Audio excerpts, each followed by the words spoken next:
Welcome to Fireside Giants, a featured podcast by Empire Sports Media. I'm your host, Alexander Wilson, and my co-hosts, Anthony Rivardo and Mike Irapino. Give us a follow on Twitter if you haven't already. Alex Wilson ESM, Anthony_Rivardo, and Mike_NYY. But today we have a special guest on, new to ESM, Matt Genatino. He is our offensive line analyst. He is, played at Cortland, coaches currently. He knows a lot about the position. He recently did an awesome Matt Peart video, third-round pick for the Giants out of UConn. And he broke it down phenomenally. You should go check it out on YouTube if you haven't already. We're going to be pumping out a lot of offensive line content and just analyzing each player, especially other positions, leading up to next year's draft. So he's going to be a focal point for us in that category and creating just awesome stuff for you guys to enjoy and consume. So welcome, Matt, to the podcast, and I hope you're doing good. Yeah, thanks, guys. I appreciate it. I'm happy to be on. And I think you said awesome Matt Peart video, so I'm excited that you used awesome. Can't believe I got that recognition, so I appreciate that. But that's cool. And but I appreciated it, and I'm excited to get going on the draft stuff and talk this Giants offensive line, which has been pathetic the past few years. So. Absolutely. If you're a Giants fan, you know how pathetic that line has been. We've gone through the Jerry Reese era of drafting players that really shouldn't have been drafted where they were. Eric Flowers, projected as a guard, suddenly starting a left tackle, and we know how that experiment went. But now we're in kind of a better position. Dave Gettleman's been adding a lot of quality, hopefully, to the line. Last year wasn't the step that we wanted to take, but now we have Andrew Thomas at left tackle. Before we dive into the offensive line really and start to analyze these individual players and what we think this unit will take, the steps they'll take forward, I just want to get Mike and Anthony in here. How are you guys doing today? I'm all right. Same old. Same thing. Yep. All good over here. Sports are looking like they're coming back soon. So, that's perfect news, honestly. Yeah. Let's talk about that for a second, though. Today was some big news. New Jersey just announced that they are opening up sports to their training camp. So essentially the Giants and Jets could be returning relatively soon. I heard the Sixers are opening up their New Jersey practice facilities in a few days for basketball, which is big news as well. But ultimately, it's football, and I think they're really just going to be allowing injured players and rehabbing players to go to the facilities and get treatment. I don't think coaches or any other players are currently allowed to go just due to the other state restrictions and what the teams are trying to do to, just in terms of liability. So that's awesome news. Are you guys excited for sports? We're trying to the Bundesliga. For our German follower, Jan, I know he's always listening. The Bundesliga was awesome today. Bayern Munich versus Dortmund, and Bayern pulled out the 1-0 win. And you guys watched that today? No chance. No chance. I am a soccer fan, so it's good it's back, man. I'm happy. Me too. I just want something. Like I don't usually watch German soccer specifically. I'm more of a Premier League guy, but just having anything on TV. I just saw the Rangers. For the New York Rangers are now a playoff team. I don't know how that's going to work, the logistics behind it, but pretty nice to hear that the New York at least has a playoff team. It's been a while besides the Yankees for that to happen. The Brooklyn Nets, come on, we're forgetting about them. You always sleep on the Nets, Alex. I'm not sleeping on the Nets. Just Kevin Durant's been injured. Kyrie Irving's injured. Like they're not going anywhere. Yeah, I know. Yeah, next year will be good for dream. them. Yeah, I hope. A man can dream. I'm a Knicks fan. A man never can dream. That's a nightmare.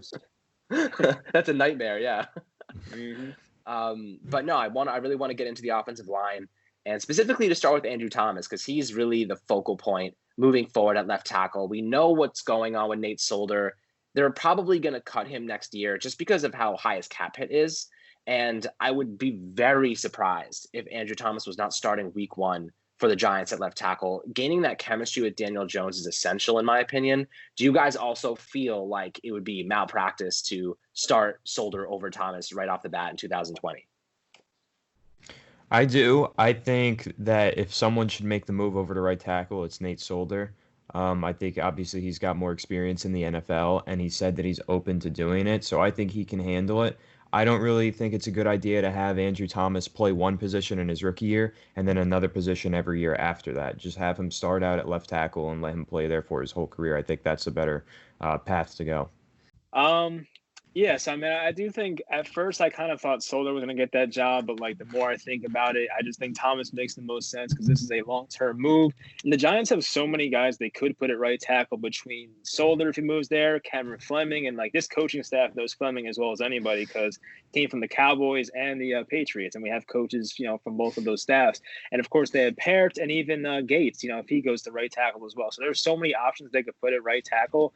I wouldn't want to personally put Solder at left tackle, even Fleming, even Gates, those guys. I don't feel too safe about that. And chances are the Giants are probably not going to make the playoffs next year. So let's just put Andrew Thomas at left tackle, see how he develops. And if it develops into the right way, he can be even better for 2021.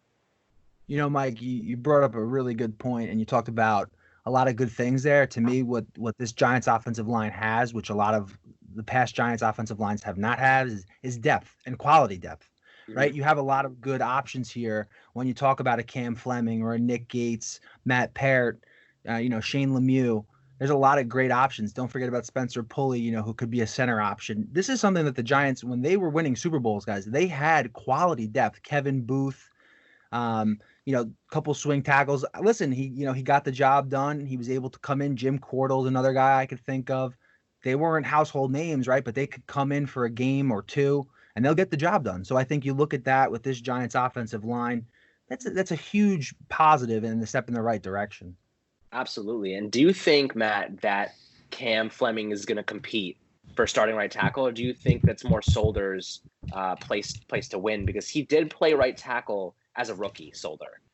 Cam Fleming's been kind of swapping. He's a traditional swing tackle and more of a depth piece. Sure. And how do you see that right tackle spot unfolding with, Solder there, Gates, Fleming, and then you have what's his name, Peart? Yeah, sure, absolutely, yeah. I mean, I think that Cam Fleming is definitely a good option. I think when you talk about Nate Solder, I think he's kind of stuck in that left tackle spot just because of the kind of build he is. He's a tall, kind of more of a finesse guy. He suits the left tackle spot a little bit better than the right side. I know he played it, but when you look at a traditional team, the right tackle spot is usually the more that power guy, that mauler. And you look at Cam Fleming, his body is just built for that a little bit more. And he's able to do it. His role in the NFL is to be a swing tackle. So he's comfortable doing that. I think when you look at Solder, it's like, can you teach an old dog new tricks? I don't know. That's something that will remain to be seen. And a lot of guys think it's very, very simple, right? So the offensive line, it's not just like, hey, go play over there. You got it. Just because you can play left tackle. It's a whole nother position. Yes, it's tackle, but it's right tackle. It's like asking a pitcher to go play right field and say it's still baseball. It's not. Yeah. So as silly as that sounds, that is the analogy. And it is different. So I think Cam Fleming would be my first option over there. But definitely Matt Peart. I think he's going to come on, especially later in the year. I think you could see him get in the starting lineup. I really do. Yeah. I mean, Anthony's a big Matt Peart fan. He actually identified him as one of his players that he wanted the Giants to look at. And he was really excited, about him getting in the third round. Anthony, do you think that Peart earned some starting reps in 2020? I'd say probably not, just because of the depth that we've mentioned, since we do have Nate Solder, Andrew Thomas. We're not sure who's going to be playing left tackle, who's playing right tackle. And like he mentioned, Cameron Fleming, and of course still Nick Gates. He might compete for center or be the swing tackle, right tackle. Who knows? I think that Matt Peart is really talented and has some pretty good technique already, but there are some things that he needs to iron out under the coaching of Mark Colombo, which I think is going to do wonders for him. And I think if we do see him, it's going to be very limited towards the end of the season. But I think next season, you're going to look at him as potentially our starting right tackle. But I think this year probably is going to be a little too soon for him. He probably needs some time to grow with the coaching staff first before he gets on the field. That sounds about right. Mike, what are you thinking? Well, the thing I'm excited about as compared to previous years, like I'm not too concerned because even if somebody in the starting lineup fails, let's say Nate Solder does fail, they have guys behind them. Like I'm thinking about like 5 years ago or so, like if Eric Flowers in his first or second year was complete trash, which ended Bobby up being Hart. the case. Bobby Hart, those guys. Then who's behind them? Like nobody. Like I'm thinking of that guy from Pittsburgh who was undrafted. I forget his name. Is like Bisnawadi or something like that. Mhm. Some other guy we had. Yeah. Yeah. So like there was people like that and people like Chad Wheeler. But now next year, if someone that's in the starting lineup is playing poorly, you can slide in a Cam Fleming, who's a proven veteran at this point. He was much better on New England because Brady got rid of the ball faster, but still, he's all right. And then you have other guys behind him, even Nick Gates as well. So I'm not as concerned as I was in previous years as I will be for this year if someone's not playing, to their standard. Yeah, absolutely. And Matt, I actually have a question for you because I'm kind of in this space where I'm not sure where Nick Gates is going to play in 2020. He played decently well at right guard and right tackle to supplement some injuries in 2019. But now they're talking about him potentially moving up into a center position to compete with Jalapio and Pulley and maybe Lemieux. So how do you see him and what is his frame like and how does he fit into this offensive line piece? Definitely. I mean, when you look at Nick Gates, I think he's a guy that he really can play all three positions. He could play centers, he could play the guards, and he could play the tackle spots. And I think kind of reiterating what I said and retracting what I said a little bit about the right tackle spot, I think he's going to be the first guy to get a crack at all the positions, right tackle, center, okay, and then, if as the backup guard, I think that it's going to be him and Pulley for center, unless Shane Lemieux comes out and he looks like Travis Frederick. Unlikely, but you never know. Unlikely, right? Unlikely. But I think he's going to be that guy who's going to have the first crack at it. And maybe to save some cap space, to move on from Pulley, they do go with Gates there. He's a little bit shorter, squattier of a guy, good frame. I like what I saw out of Nick Gates last year, to be honest with you. He was a guy who I believe he had some off the field stuff at Nebraska. And if it wasn't for that, I think he would have been drafted a lot higher, if I'm not mistaken. I'm good friends with James O'Hagan, who was in Giants training camp this past year and speaks very highly of Nick Gates, and, knows his game very well, and said that he's going to be one of those guys that is going to be a starter and a good starter in this league. So it wouldn't surprise me if he's a starting center or right tackle on this team for sure. Yeah, so Gates was actually undrafted, which makes it even more exciting because he's like an Andrew Norwell for Dave Gettleman. Because Gettleman landed a lot of these kind of later round draft picks, offensive linemen. I think he probably is, if not the best, one of the best offensive line evaluators at the general manager position in football. He somehow manages to land so many great later round linemen to just come in and start. And I think Gates, like you said, can be one of those guys. He did say that he's been training, taking snaps under center. So that's a big indication that they want him ready to compete at the center position. And ultimately, I think it comes down to position battles. They're going to create these position battles at right tackle and center, and they're just the best man wins. And they have a lot of players. It's not like a one or two, it's not like a two-person position battle. They have 4 players at each position that could emerge as a starter there. So I think it's going to be extremely competitive, and I think they're going to get the best player of each one, which should be pretty decent in my opinion. Yeah. I think that, taking a look at Nick Gates or whoever it may be, I think this really comes down to coaching, guys. And when you look at the coaching staff, especially the offensive line, I mean, Mark Colombo is a huge upgrade over Hal Hunter. No offense to Hal Hunter and his work that he does, but it was surprising to me the offensive line coaches that they had in here the past few years, aside from Flaherty, is they had Mike Solari, who did a fantastic job in Seattle and Kansas City. He just never really seemed to get the job done here in New York. But Mark Colombo is going to be a huge change for the Giants. He's one of those guys who he's gotten it done. And very similar to what Joe Judge wants in that New England mold, they're going to get a lot out of these guys, which, we believe maybe you couldn't have got out of them in the past. So guys that may be developmental could end up being a starter for you and have a really good impact. Absolutely. And I want to see, Anthony, who do you think is going to be like essentially the dark horse guy that you don't expect to be that great, but kind of emerges as a possible starter, maybe even steal starting reps? I'd say probably Shane Lemieux at center because he does look like a really nice guard. He looked like somewhat of a steal in the late rounds. And if he does practice really hard, train hard, and becomes a center, he can transition to that position. and he can impress there. I think that he's got the tools to do it. So if he does, that's probably my dark horse potential starter at center, because like it was mentioned earlier, we could end up moving on from Spencer Pulley and saving some cap space if somebody does emerge at the center position. Absolutely. And Mike, I want to ask you, do you think that the Giants should give Jalapio another shot? He has had back-to-back serious injuries. I think it was an Achilles and he broke his leg in 2018. Do you think that they give him another shot here? Because he's been training. He looks okay, but a guy that's that injury prone, I don't really feel comfortable instilling that much faith in him. Yeah, I mean, it's going to hurt me to say this because he seems a good guy, and Gettleman definitely likes him based off his interviews. But I'm not really looking to have him as a starter next year. As we said, they already have Spencer Pulley, they already have Nick Gates, they already have Shane Lemieux. So there's so many options right now already. And I don't know. I don't want to say like they should just flat out cut the guy. He deserves a chance. And I do think if someone gets cut out of this group, it could be Spencer Pulley, because I'm looking right now, they could save almost $3 million in cap space if they release him, and maybe they can sign a veteran in August and take his spot, take his cap space. So that can make sense to me. I do think Jalapio will have a shot because, it seems like Gettleman really likes him, as I said. I just think it'll be Nick Gates' job to lose at center. And if Shane Lemieux plays like out of his mind in training camp, I do think he might win the job. So to me, it's between those two guys. Absolutely. And Matt, before we dive into Peart, I just want to hit on Will Hernandez for a second. Sure. I think that he is going to be probably the better player in the group aside from Zeitler. He's going to elevate the most because of Andrew Thomas, because we're probably going to have a better center available during the regular season. Will Hernandez was plagued not by his own play, in my opinion, but by Nate Solder's deficiencies and Jalapio's deficiencies. Yeah. Both of those combined, he was put in such bad positions. People were just getting beating Solder so easily. Hernandez was essentially trying to guard multiple people and compensate for that lack of quality at left tackle. Matt, what do you think Will Hernandez is going to look like this year with hopefully a better left tackle in Andrew Thomas?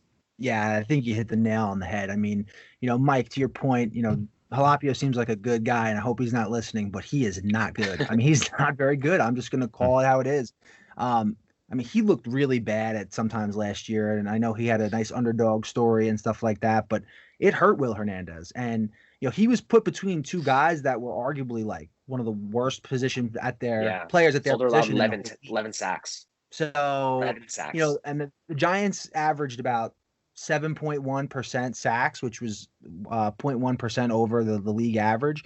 But I mean, you look at him and Remmers, Solder and Remmers, 97 pressures, guys. That's pretty bad between two players. So when you look at Nate Solder and then Jalapio next to Hernandez, going back to Hernandez plays with a mean streak, right? And he's going to be one of those guys who's going to be a little more aggressive. But with that said, he's not going to be able to block 2-3 guys at one shot. So there's been a lot of times, and you'll see this on my breakdown, Shane Lemieux's coming out next. A lot of times, the guys next to them make up a big part of what could happen. So just because it looks like Will Hernandez didn't do his job and it looks bad on him, it's not necessarily the case. It could be a Nate Solder mishap or, a Jalapio mishap. So when you have a guy like a Lemieux or a Pulley in there and then an Andrew Thomas in there, a tackle next to him who knows what they're doing, who's going to be fundamentally sound, coached up right, it's going to make a huge difference for Will Hernandez. And I think you saw that a little bit with even Zeitler struggling a little bit, who, the former All-Pro guard. So, yeah. I could be wrong, but didn't Lemieux play next to like this potential top 5 pick at Oregon, or am I wrong? Right? Yeah. Penei Sewell, he's going to be, I mean, for me right now, he's the number 1 offensive tackle for the 2021 draft class. So not a plug at all for my upcoming draft stuff, but he's really good. He's fantastic. That whole offensive line at Oregon's good, coached by Mario Cristobal, who played at Miami. So yeah, they're legit, and that's why I love Lemieux. I really do, and that whole offensive line is fantastic. Yeah, I mean, coming from a good coaching staff, it seems like he has the character and the knowledge to go along with the physical traits. But that's kind of where I want to go with Matt Peart. And I know you just did a fantastic video on him. If you haven't watched it yet, go hit up the YouTube channel. It has like 5,000 views already. It was posted like a day and a half ago. And it's literally just analyzing and going over play-by-play with Matt Peart. So with that many views, you can tell that people are really wanting to learn about this player and what he's capable of with the Giants. He is extremely athletic. He has fantastic size, long arms, fast and mobile. in the run game. And that's kind of where I want to ask you, Matt, like, where do you see him and his developmental struggles? Like, where do you think it's going to be the most focus going into like rounding him out as a player and eventually getting him to the starting lineup?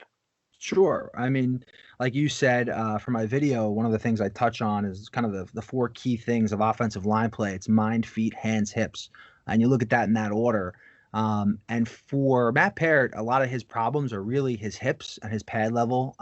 It comes with explosion. Now, the dude is 6'7". He's a tall guy. He's lanky. He's lean. He's naturally going to have problems with his hips, his bending, his pad level, right? That's normal. And that's all stuff that can be fixed, especially with coaching at the NFL level. So when Mark Colombo gets a hold of him, that's going to be fantastic. So you see a couple times, just he's not very fluid when it comes to the way he moves around, a little robotic. You know, he moves very well on his feet, but it's a little stiff. Like I said, his hip mobility isn't the best, especially at the second level when you're going to reach a linebacker. You want to sink your hips right and drive. He had a lot of opportunities where basically one thing that we teach when we teach young offensive linemen to roll their hips and to get the power into the block is to pull your head back, because when your head goes back, your hips go forward, right? So with Matt Peart, that's one thing he's going to need to work on. He's going to need to work on his hip explosion. But once he gets that down, he's going to be really, really good, guys. And he has the length. He has the whole framework, if you will, for a prototypical offensive tackle. And for me, I like him better at the left tackle spot. I think he's just a quintessential left tackle, but I think he's going to have no problem at the right tackle spot. And I kind of talked about this as well, but you look at Lane Johnson and Jason Peters, two big time tackles. It doesn't really matter where you put them. They're really good. Mitch Schwartz and Eric Fisher, two pretty good tackles. So if the Giants can have two really good tackles that can be, studs in the future, that would bode very well for them for sure. Absolutely. And this leads to me my question for Anthony and Mike. If Gettleman essentially landed a starting left tackle and right tackle, both of these players are quality players for the future, but the Giants struggle next season. Let's say they only win 4 games. Because he landed these 2 tackles, which is really hard to do, by the way. It's incredibly difficult to land 2 starting quality tackles in one draft. Does that save his job, or do they fire him anyway because they only won 4 games?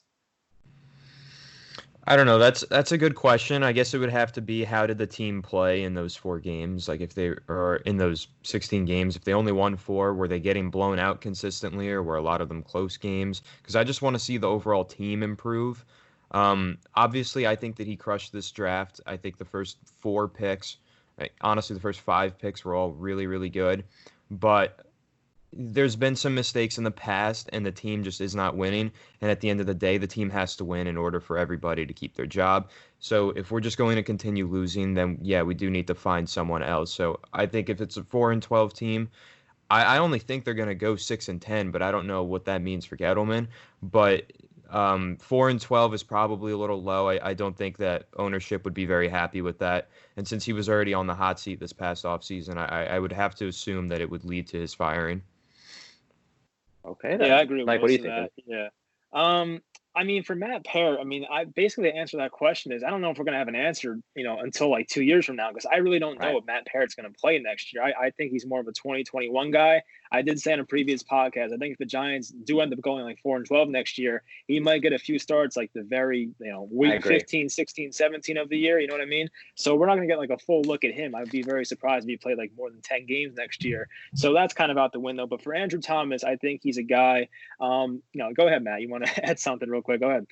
Yeah, I just wanted to add real quick about that. I got a comment on one of my videos about that, and I was kind of getting crucified for the Matt Peart, like, I was all gung-ho on him, and I wasn't going to say, he needs to start like day one, right?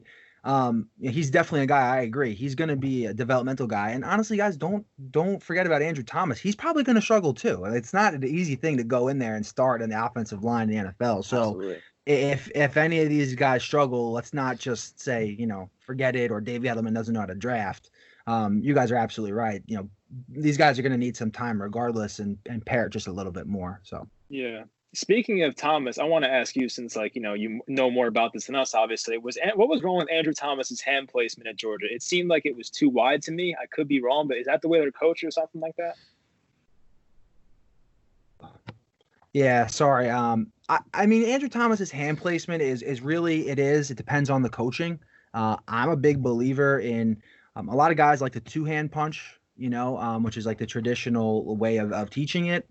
The way I like to do it is really, it's called high hand, low hand technique. You see it a lot with guys around the league. If you look at, Tyron Smith, I'll use an example, right? The quintessential left tackle for the Cowboys.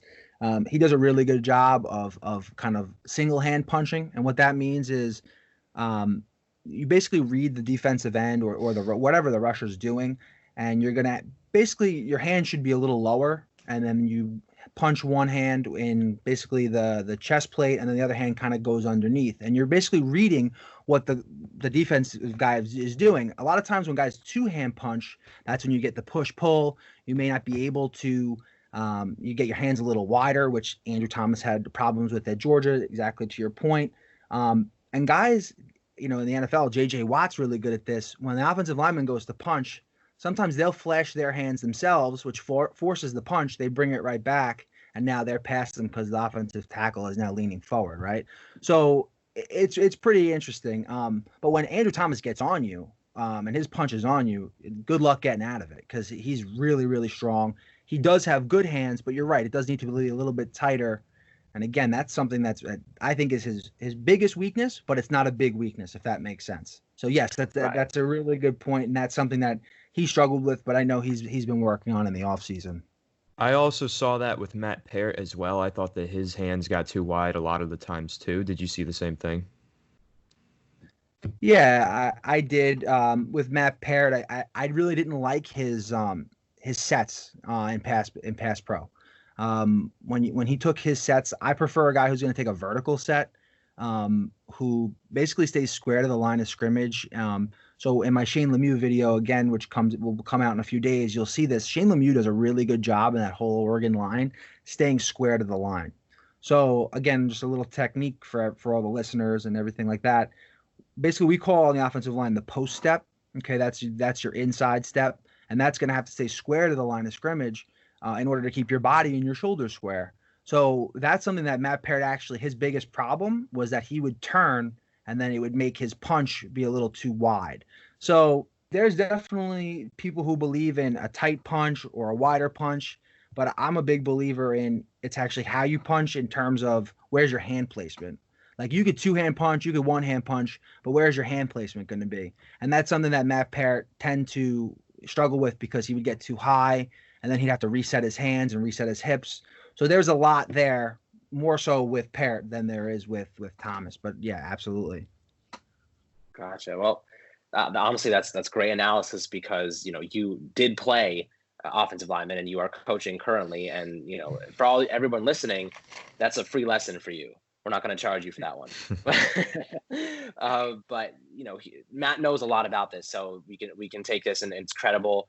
And I hope you're learning something as we go, and you can identify these different traits and these different weaknesses in the offensive lineman when you're watching, because it's very easy, like Matt said before, to think, Andrew Thomas is going to come in right now and succeed. He's going to be phenomenal. That might not be the case. If he struggles a little bit, that's okay, because he is a rookie. He is coming out of Georgia, which is a good school, but NFL talent is very difficult, and the Giants face off against some of the best pass rushers in the league the first 4 weeks of the year. So we have to take a second and remember that it's okay if he struggles. As long as he's not Eric Flowers struggling, we'll be all right. That's the big difference. Definitely. Yeah. But no, so I guess my next question would be, what do you think about the secondary? I guess I want to talk about the defensive line for a second, because you probably know a lot about the defensive line just being an offensive lineman yourself. Sure. Yeah. Where do you see these front guys like Dexter Lawrence, Dalvin Tomlinson, and Leonard Williams? Where do you see these guys, and how do you see them contributing in 2020? What is the impact Leonard Williams really has in the trenches that a lot of people don't really understand the value he has and why they're signing him for so much money? What is he bringing to this team?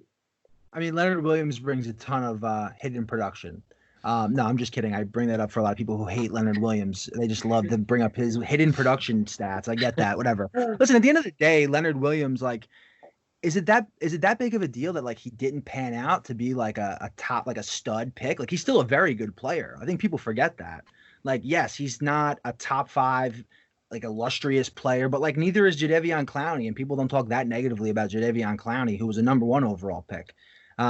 When you look at Dexter Lawrence and Leonard Williams, like they bring a lot of versatility. You could play these guys at any 3 of the positions. And once again, going back to Joe Judge, that's what he's looking for. I think Dexter Lawrence is an elite player. He's going to be I think a top 5 defensive tackle in this league. I really do.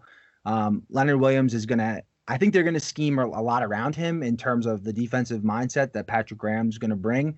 He brings a lot of good quickness. I think he's best suited as a 3 technique, which is the outside shade of the guard.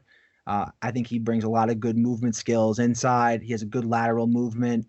I like BJ Hill a lot, who I know some fans aren't really that high on, but I think he brings a lot of good quicks.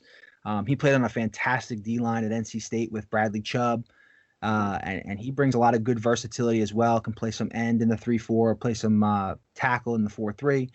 And then obviously Dalvin Tomlinson, kid with a wrestling background, tons of good leverage, plays with good pad level and strength and hands. That's it. And comes from a good program in Alabama. Dalvin Tomlinson, it's funny, a lot of people wanted to trade him and stuff, but he's super valuable. And again, talking about the depth on the offensive line when the Giants were winning, you talk about the defensive line depth. The Giants have that again, finally, a little bit. They have guys they can rotate in with BJ Hill and Dexter Lawrence, and the list goes on and on. And I think they signed Anthony Johnson is his name from the Titans, who he could factor in the rotation. So, it'll be interesting to see how these guys kind of mold into what Patrick Graham wants, and that's something that I guess we'll see moving forward. Absolutely, and I think that's kind of where Joe Judge is going with it. Like you said, he said that you can't have too many great players at one position, and a guy like BJ Hill, we saw him flash some good potential in his rookie season, and then they kind of just benched him because they saw the production and what Leonard Williams, Dexter, and Dalvin could put together. Those are the main 3 guys, but having quality guys like BJ Hill on the back burner just in case you need them is exactly what winning teams have. Winning teams have depth at pretty much every position. And, you're looking at guys, that brings me to the secondary where we're looking at guys like Julian Love, who they're grooming to kind of fill in as a free safety, strong safety, and slot corner, or really outside corner. He can play all those positions. Having talented depth is essential for any team, because you never know in a league like the NFL, when injuries are happening all the time, like it's a big problem. So Anthony, I'm going to ask you, do you think that the secondary is going to be improved? And Xavier McKinney, I have really high hopes for. He looks phenomenal, and I really am excited to see him play paired up with Jabril Peppers. But do you think that the pass rush, and we know that they're going to scheme a pass rush, do you think that the pass rush will be better because that secondary is also improved? Yes, I definitely think the secondary is going to be improved for mainly the reason that you just said. Xavier McKinney was added to the fold, and I think that is also the reason that the pass rush will be improved, because he was a phenomenal pass rushing defensive back in Alabama, and if Patrick Graham can use him that way on the Giants defense, he's going to make a significant impact in the pass rush there. And of course, it's obvious. Well, you know what? Let's also talk about DeAndre Baker quickly. We don't know if he's going to be here or not yet. It looked positive for a while, but we haven't heard anything. So that could be a significant loss, or it could be a significant gain, depending on how you look at it, because he wasn't very good last season. But it is going to create a slight shortage of depth at the cornerback position, especially on the outside. But just if the secondary is improved like we expect it will be, of course that's going to help the pass rush, just because it buys more time for the pass rushers to get to the quarterback if the receivers are taking longer to get open. So, yeah, I definitely think they go hand in hand, and hopefully DeAndre Baker is found innocent and he's back, because I expect big things from him in this defense where it's really heavy on man and press coverage. I think that's what he's best at. So I was really excited to see what he could do, and I hope that we still do get to see what he can do. So, and especially when you add in James Bradberry, those are his strengths at the same time. So I definitely think there's a lot to be excited about in the secondary, and I think there's definitely going to be a lot of improvement. And I'd even say that even if DeAndre Baker isn't there, there's still going to be improvement. That's a big question, honestly. Like people talk about like where's Julian Love going to play next year, and like my answer is like that's a good problem to have. Like if you don't know where this guy's going to play next year, that's just an extra depth piece. That's a really good player in my mind. So I'm definitely fine having that problem. I just want to throw that in there. Absolutely. But Xavier McKinney is like my favorite draft pick of the entire lot. I love Andrew Thomas's pick. I think he has the highest floor of any of the tackles. But this guy McKinney is an absolute baller. He's a playmaker. He had 7 turnovers last year. I know it's college, but he did play in Alabama, and they have a very similar style to NFL defenses. So he played in a relevant scheme. He's gonna make this transition. It's gonna look pretty similar in terms of the knowledge and experience he already has. He had 4 forced fumbles and 3 interceptions last year. So we know he can be a ball hawk. He's also one of the best pure tackle safeties coming out of this draft class. So I'm extremely excited to see him pair up with Jabril Peppers, who also had 4 turnovers last year. It's going to be exciting to see what they can accomplish together. And Matt, where do you see McKinney fitting into this mold? How do you see Patrick Graham using him before we wrap up here? Yeah, I think exactly like you said, Xavier McKinney is again going to be a versatile piece, and that's what we're talking about with a lot of these guys today, right? Whether you're talking about the offensive line, defensive line, whatever it is, Xavier McKinney is going to be all over the field for the Giants, and I think that he's going to be a kind of a piece that I think he's going to be what I think a lot of people thought Jabril Peppers was going to be coming out. He's going to be blitzing, he's going to be in coverage, man, zone, single high. He could run, he could tackle. I think that the whole thing with him with the 40 time is completely blown out of proportion. Yeah, it's BS. I think that's ridiculous. Another guy I really like, who I think is going to break into the fold a little bit, guys, in the defensive backfield is Darnay Holmes. I think he's a kid who can completely ball out. Again, another steal for Dave Gettleman in the mid rounds. And, when you look at what they can do with, again, like Anthony said, who knows, the up in the air situation with DeAndre Baker, the presence of a slot cornerback, I think that you're going to have a really good chance of seeing Darnay Holmes come in, compete. Because Sam Beal, I know you guys touched on this a little bit in one of your episodes a couple times back, but Sam Beal is so inconsistent. I mean, his injury history is just, he's so unreliable that, I mean, that whole third round supplemental pick has been kind of a bit of a disaster. So, I mean, you kind of talk about that, the trade with the Jets. That's 2 third-round picks that, it's not looking fantastic for the Giants. Let's put it that way. But yeah, so that's what I think, and hopefully Darnay Holmes can bring some good value. I think he definitely will. I mean, the slot position for the Giants the past 2 years has been a disaster. We've had Grant Haley, who essentially can't cover. He's a run-stopping slot cornerback. He doesn't have the coverage ability. He's not fast. And then you have guys like Corey Ballantyne, who they tossed in there to see what would happen. That ended up very poorly. So having a guy that was projected as a nickel corner, he didn't play there at UCLA. That's my biggest concern. He did play there at the Senior Bowl, and he looked fantastic. He was locking down wide receivers left and right. And that's where teams began to see him as that nickel corner. He has the perfect size. He's like a 5'10", 195 pounds. He is fast as hell, and he has the grit and mentality to play. I mean, he's been hanging out with OBJ, so hopefully they've been getting in some training and work against him, covering those slant routes. So we're gonna need Darnay against him in the slant routes early in the season I think they're playing the Browns later on, but regardless, I think you're right. I think Holmes might be one of the bigger steals of the draft because we know what McKinney has. We know what Andrew Thomas has. A guy like Holmes, nobody really knew before we drafted him. But that's pretty much what I have for today. And thank you, Matt, for coming on and talking about the offensive line, breaking this down. I'd love to, have you on again as the season progresses and we're talking about some live tape and like what we're seeing and the development of these players as it goes on.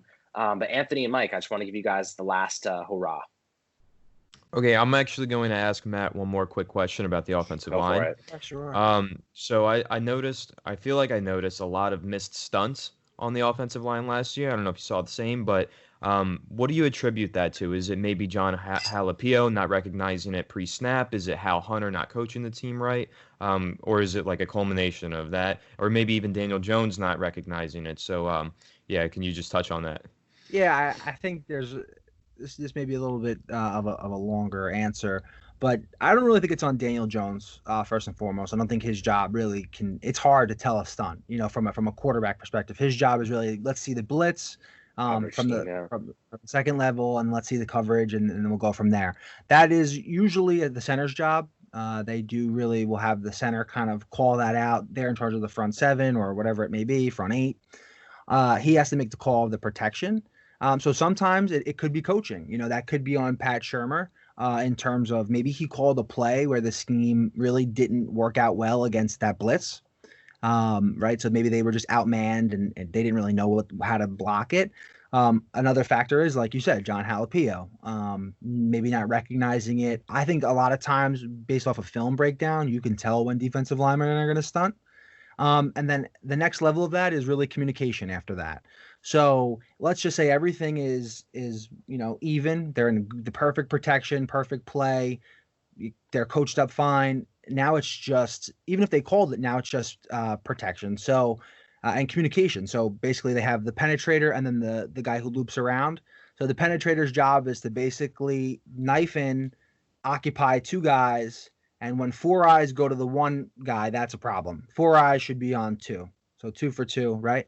And that's what the problem is. So a lot of times they would think, oh, maybe it's my guy. But once you see the 1 guy bump off and penetrate, it's that other offensive lineman's job to bump, let's say, the guard off, right? So Jalapeno should have bumped off Hernandez to say, hey, twist, twist, twist. And then that's when it comes. But so, yeah, I mean, I think it's a culmination at the end of the day. Sorry, I'm going to blame John Jalapeno again, but that's really what it comes down to. So it's communication, and I'm just using him as a scapegoat because it could have been anybody. But yeah, it becomes down to communication at the end of the day. Okay, there you go, Ant. Mike, what are you thinking? That was a good answer. I do think it's both things. It has to do with coaching and guys. Like, even if you put it in if you call out everything, you know what's going to happen. It comes down to just doing your job. You know what I mean? It's like, you can know it's coming, but if you're not going to block the guys, then the whole thing's messed up. But yeah, I mean, I appreciate Matt coming on here. You gave us a lot of good insight and stuff like that. So hopefully we'll talk to you in the future. Yeah, absolutely, guys. Look forward to it.